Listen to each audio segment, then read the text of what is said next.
उसके लिए भले मुझे न्यायालय भी जाना पड़े तो मैं न्यायालय भी जाऊंगा, क्योंकि ये मेरी पार्टी के ये सांसद नहीं है। लेकिन चिराग कोर्ट में पहुंच गए तो वो कानूनी लड़ाई भी हो सकती है, लड़नी पड़े। आप देखिए, मैं खूब लड़ूंगा, कोर्ट में जाए या सुप्रीम कोर्ट में जाए या भगवान के कोर्ट में जाए, कोई हर्ज नहीं है, उससे हम घबराते नहीं हैं। नमस्कार। चिराग पासवान जो थिथरई पे उतर आया है ना, उसके बारे में बात करने के लिए आए थोड़ा सा।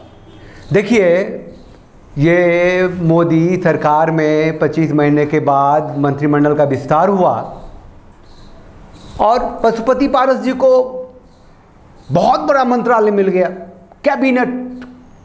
बताइए, रामविलास पासवान जी के पास था, जो अब मिल गया पशुपति जी को। भैया, ये खाद्य मंत्रालय मिला, उनको क्यों मिला भाई? अब ये जो चिराग पासवान है वो कह रहा है कि हम हाई कोर्ट जाएंगे, मुकदमा करेंगे, क्योंकि जो लोजपा है वो तो उसकी पार्टी, वो कह रहा है।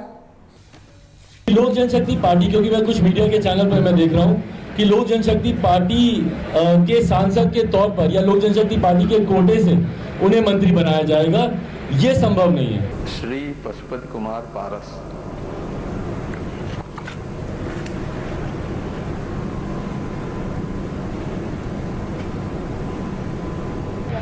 क्योंकि उन्हें लोक जनशक्ति पार्टी की राष्ट्रीय कार्यकारिणी पहले ही उन्हें पार्टी से निष्कासित कर चुकी है।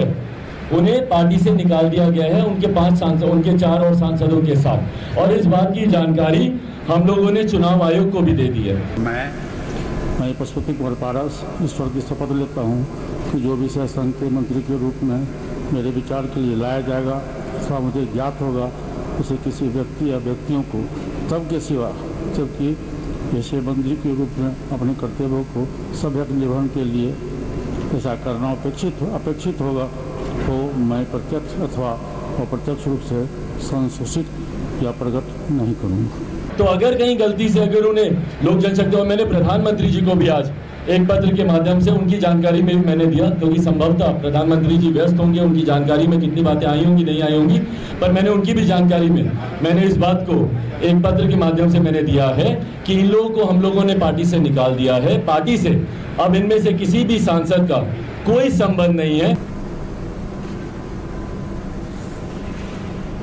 उसके लिए भले मुझे न्यायालय भी जाना पड़े तो मैं न्यायालय भी जाऊंगा, क्योंकि ये मेरी पार्टी के ये सांसद नहीं है।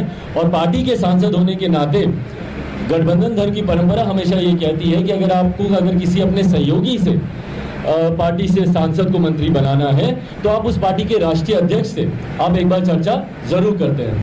लोकसभा में भी उठेगा कि असली पार्टी कौन सी है। आप जानते हैं कि अदालत का दरवाजा खटखटा दिया गया है। लोक जनशक्ति पार्टी है। फिर वही इसीलिए तो मैं आपके प्रश्न का जवाब देने के लिए तैयार नहीं रहता हूँ। हाँ, आप लोग संविधान पढ़ते हैं कि नहीं जी? नहीं, लेकिन संविधान अलग अलग लोगों से अलग अलग तरीके से देख रहे हैं ना। लोकसभा, पहले आप सुन लीजिए, जब प्रश्न आपने पूछा तो हमारी बात सुनिए। लोकसभा अध्यक्ष जी देश के संविधान के तहत उनका जो फैसला है, स्वर्गीय अटल बिहारी वाजपेयी जी जब प्राइम मिनिस्टर थे तो उन्होंने दल बदल विधेयक को लागू किया, लोकसभा से, राज्यसभा से और कैबिनेट से पास हुआ।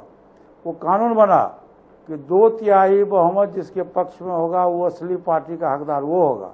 हमारे पास तो 2/3 के, हमारे पास तो 6 में 5 सांसद हमें 5 सांसद का माननीय लोकसभा के अध्यक्ष जी ने रूलिंग दिया कि लोक जनशक्ति पार्टी के 6 सांसद का संसदीय दल का नेता पशुपति कुमार पारस जी को बनाया गया। देखिए, सबसे पहले तो माननीय प्रधानमंत्री जी का मैं आभार व्यक्त करता हूं कि उन्होंने मुझ पर इतना विश्वास किया, और मैं पहली बार लोकसभा का सदस्य बना हूं। स्टेट की राजनीति में 40-42 वर्ष से किया, बिहार में 8 बार मैं विधायक रहा, 4 बार मंत्री रहा, लेकिन स्टेट केंद्र की राजनीति में पहली बार आया।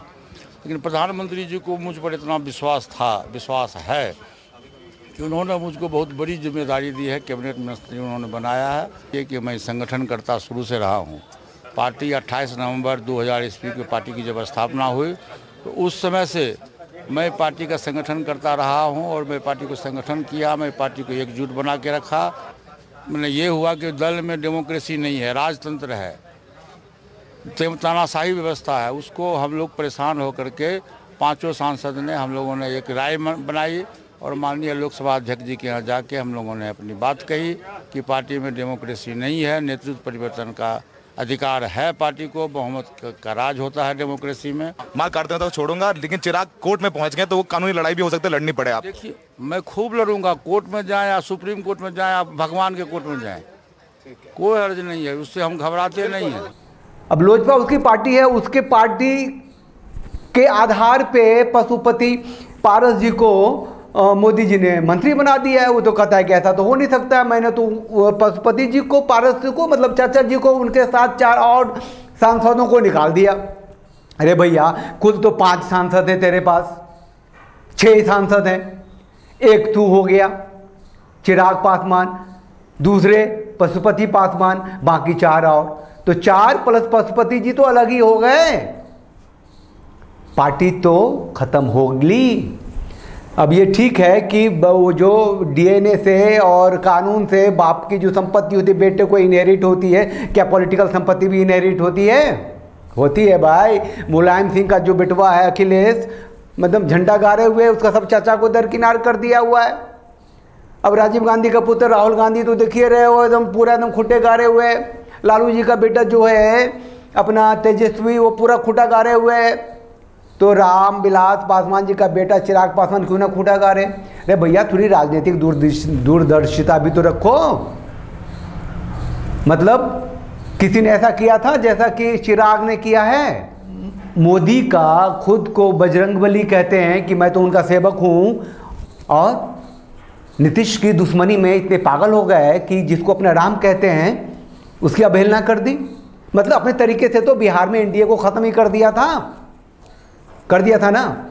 6 सांसद थे, 30 सीटें मिल रही थी, और जो स्थिति थी उसमें कम से कम 20, 22, 25 एमएलए चुन के आते लोजपा के। आज एनडीए कितनी मजबूत होती। ये तो एक समय ऐसा हुआ कि कहीं सरकार ना बदल जाए, कहीं नीतीश जी मुख्यमंत्री ना रहे, कि एनडीए की सरकार ना, कहीं लालू यादव की सरकार ना बन जाए, ऐसी स्थिति आ गई। और ये स्थिति चिराग पासवान की वजह से आई ना।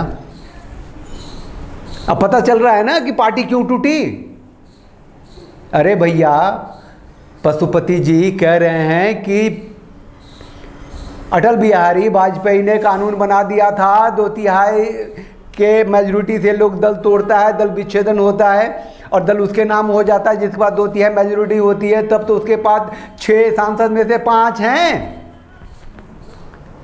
जाओ हाई कोर्ट चले जाओ, सुप्रीम कोर्ट चले जाओ, कहीं भी चले जाओ, लेकिन एक बात याद रखना कि बजरंगबली होने के लिए त्याग करना पड़ता है, सेवा करना पड़ता है, बुद्धि रखनी पड़ती है, जो चिराग पासवान ने नहीं दिखाई।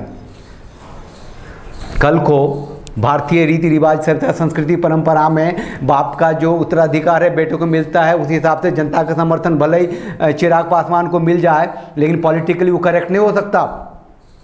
क्या थेथरी किया भाई, अभी भी मानने को तैयार नहीं। ये मंत्री जो है, जो अभी पशुपति जी बने हैं, चिराग बनता, उसने नीतीश का विरोध करके क्या उखाड़ लिया, क्या हासिल कर ली? उसने नीतीश का विरोध किया, या जिसको राम कहता है मोदी जी को धोखा दिया। क्या किया उसने? भैया, चिराग राजनीति में हो तो पीपुल्स मैंडेट को तो देखना पड़ेगा, समझना पड़ेगा। राजनीति से बिहार के कोने में है क्या? पूरा राष्ट्र एक विचारधारा की लड़ाई से लड़के बाहर आ रहा है। 800 साल मुगलों की गुलामी, 200 साल अंग्रेजों की गुलामी, 70 साल करीब कांग्रेस ने अपने हिसाब से देश चलाया, और उस विचारधारा में हिंदू रीति रिवाज, सभ्यता, संस्कृति, परंपरा और का स्ट्रक्चर जो है, जो एक राष्ट्रीयता है, उसके आधार पर सरकार बनी है, उसके तुम हिस्सा से, और उसे धोखा दिया। मतलब क्या है? पशुपति पारस जी राष्ट्र के खाद्य मंत्री बने हैं, जो राम विलास पासवान जी थे। मोदी ने पशुपति पारस जी को उत्तराधिकार माना है, रामविलास पासवान जी का चिराग को नहीं माना है। आने वाले कल में चिराग कैसे उठते हैं, कैसे खड़े होते हैं, कैसे राजनीति में सक्रिय होते हैं, ये देखना होगा। लेकिन आज की तारीख में चिराग ने सिर्फ थेथराई की है, पॉलिटिकली राजनीतिक रूप से बदमाशी की है। एक पार्टी मतलब एनडीए जैसी पार्टी का हिस्सा होकर के उसको सत्यानाश तक ले जाने की कोशिश की है। ये ठीक है, उससे संभव नहीं हुआ, लेकिन बहुत हैमर तो किया उसने, बहुत हैमर कर दिया। बताइए, कुछ नहीं कहना हमें। आप चैनल को लाइक कीजिए, शेयर कीजिए, सब्सक्राइब कीजिए। और जो चिराग पासवान के करीब के लोग हैं उन्हें अगर मौका मिले तो चिराग से पूछ ले, अच्छा भैया ये बताओ, जिसको तुम राम कहते हो और जिसको तुम रावण कहते हो, नीतीश को, तो रावण से दुश्मनी मोल लेने के लिए क्या राम को छुरा मार सकते हो? यही तो किया ना चिराग ने, न दूरदर्शिता का परिचय दिया न ही सेवा का, न ही मतलब बजरंगी बनने के मतलब कुछ भी तो दिखाता कि हाँ मैं बजरंगी हूं, खाली बोलने से होता है क्या? चलिए, साथ बने रहिए, साथ कहिए भारत माता की जय, वंदे मातरम, जय भारत।